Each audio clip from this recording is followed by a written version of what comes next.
Peace la futa, peace à vous mes abonnés. Aujourd'hui, je vous fais le meilleur briefing de cette semaine. Ça va piquer les yeux, let's go. Le football mondial vient de connaître une semaine de secousses sans précédent. Entre la démission de Walid Regragui et l'intronisation surprise de Mohamed Wabi à la tête du Maroc, le rachat stratégique d'Almeria par Cristiano Ronaldo et le transfert record de Vitinha vers le Real Madrid, les lignes bougent. Dans ce deep dive de 6 minutes, nous analysons les coulisses de la FRMF, comment un formateur de l'ombre d'Anderlecht est devenu l'homme providentiel après le sacre mondial des U20. Nous décryptons également la stratégie de soft power de CR7 en Espagne et le nouveau pacte de non-agression entre le PSG et la Casablanca. Pourquoi Regragui a-t-il craqué? Quel est le profil tactique de Wabi? Comment Almeria va devenir le pont entre la Liga et l'Arabie Saoudite? On analyse tout, sans langue de bois.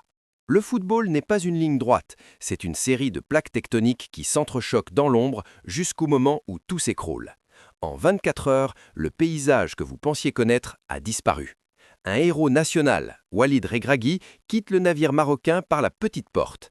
Un inconnu de la masse, Mohamed Wabi, récupère les clés d'un royaume en pleine mutation. Pendant ce temps, en Espagne, Cristiano Ronaldo ne se contente plus de marquer des buts, il achète des destins. Et à Paris, le métronome Vitinha s'apprête à rejoindre l'ennemi juré pour 100 millions d'euros. On nous parle de sport, mais ce que vous allez voir aujourd'hui, c'est de la géopolitique, de la haute finance et une révolution tactique silencieuse. Bienvenue dans ce deep dive. Installez-vous, car aujourd'hui, on ne va pas juste gratter la surface, on va disséquer l'anatomie d'un basculement mondial. Pour comprendre pourquoi le départ de Regragui est un traumatisme, il faut revenir à ce que cet homme représentait. Il n'était pas qu'un sélectionneur, il était le visage de la dignité africaine au sommet du monde. Mais le succès est un poison lent. Après le Qatar, le Maroc est passé du statut de chasseur à celui de cible. Chaque match est devenu une finale politique. La pression de la FRMF, l'exigence d'un peuple qui ne tolère plus l'échec et surtout l'usure d'un discours qui ne passait plus auprès des cadres. Pourquoi démissionner maintenant? Parce que Regragui a compris que son cycle était fini. Il a vu l'ascension fulgurante des U20 sous Mohamed Wadi, il a vu cette jeunesse marocaine formée avec une rigueur européenne, mais habitée par la grinta locale, réclamer le pouvoir. Le sacre mondial d'octobre 2025 n'a pas été une fête pour tout le monde, c'était l'arrêt de mort de l'ancien régime. La fédération, présidée par un Fouzi-Lekja toujours visionnaire, a senti le vent tourner. On ne remplace pas une légende par un nom, on la remplace par une méthode. Et c'est là que l'ombre d'Anderlecht entre en scène. Qui est Mohamed Wabi? Pour le grand public, personne. Pour les initiés du NIRPED à Anderlecht, c'est un architecte. Pendant 17 ans, il a sculpté des talents bruts. Sa philosophie, un football de possession, certes, mais basé sur le vertical spacing. Contrairement au bloc bas et aux transitions fulgurantes de Regragui, Wabi veut le ballon, mais il veut l'utiliser pour détruire. On parle ici de structure en 3-2-2-3 en phase offensive, rappelant le City de Guardiola, mais avec une spécificité marocaine, l'utilisation outrancière des ailes. Regardez ces images des U20. Ce qui frappe, c'est la compacité du bloc. Wabi ne croit pas aux positions fixes, il croit aux fonctions. Ces milieux de terrain ne sont pas des récupérateurs, ce sont des facilitateurs. Au Maroc, il va devoir gérer des égos, des joueurs qui ont connu la gloire du Qatar. Son défi sera d'imposer cette rigueur tactique belge dans un contexte émotionnel bouillant. Le game changer, c'est l'intégration des jeunes champions du monde U20. Wabi ne va pas adapter son système aux cadres, il va forcer les cadres à entrer dans son système. C'est un pari à qui tout double. S'il gagne, le Maroc devient la référence tactique du continent pour 10 ans. S'il échoue, on parlera d'un formateur égaré dans la fosse aux lions. Changeons de décor. Almeria, un club de deuxième division. Pourquoi Cristiano Ronaldo, l'homme à 900 buts, irait-il mettre ses billes là-bas? Ce n'est pas de la philanthropie, c'est du business de haute voltige. En acquérant 25% des parts, Ronaldo s'inscrit dans la stratégie Vision 2030 de l'Arabie Saoudite. Almeria appartient à des Saoudiens, Ronaldo joue en Arabie Saoudite, faites le lien.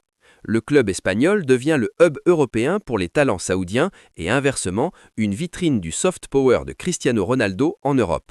Sur le plan marketing, c'est un coup de génie. Imaginez l'aura d'Almeria avec l'image de marque de Cristiano. Les droits TV, le merchandising, les partenariats, tout va exploser.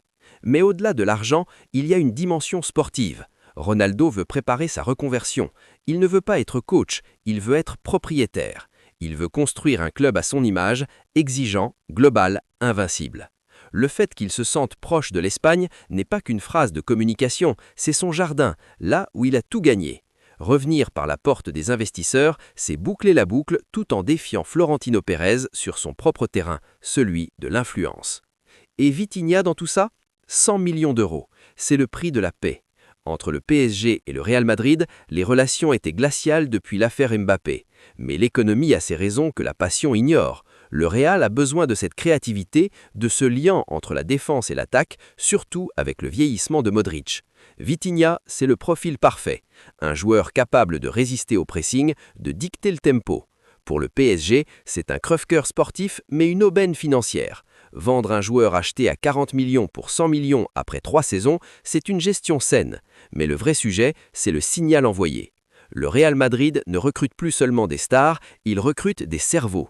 Vitinha est le cerveau dont Ancelotti ou son successeur a besoin pour stabiliser une attaque de feu. L'accord privé mentionné dans les coulisses prouve bien que le joueur avait déjà planifié son départ. À Paris, on tourne la page de l'ère portugaise pour reconstruire autour de nouvelles figures. C'est un jeu de chaises musicales où chaque mouvement coûte des dizaines de millions. Alors, que retenir de ce chaos apparent? Que le football est en train de se fragmenter. D'un côté, des nations comme le Maroc qui tentent des paris tactiques audacieux pour rester au sommet, de l'autre, des individus comme Ronaldo qui deviennent plus puissants que les institutions.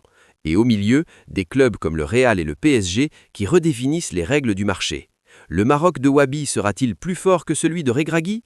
Almeria deviendra-t-il le nouveau Manchester City espagnol grâce à CR7? Vitinha sera-t-il le nouveau ballon d'or potentiel sous le maillot blanc? Les réponses arriveront sur le terrain, mais les décisions se prennent maintenant dans des bureaux climatisés à Rabat, Madrid ou Riyad. Le football ne s'arrête pas, il ne fait que changer de visage. Si cette analyse vous a plu, vous savez quoi faire. Le pouce bleu, l'abonnement et surtout, dites-moi en commentaire ce que vous pensez de l'arrivée de Wabi au Maroc. Est-ce le coup de l'année ou une erreur historique? On se retrouve très vite pour un prochain Deep Dive. C'était Foot Chrono, prenez soin de vous, vive le foot!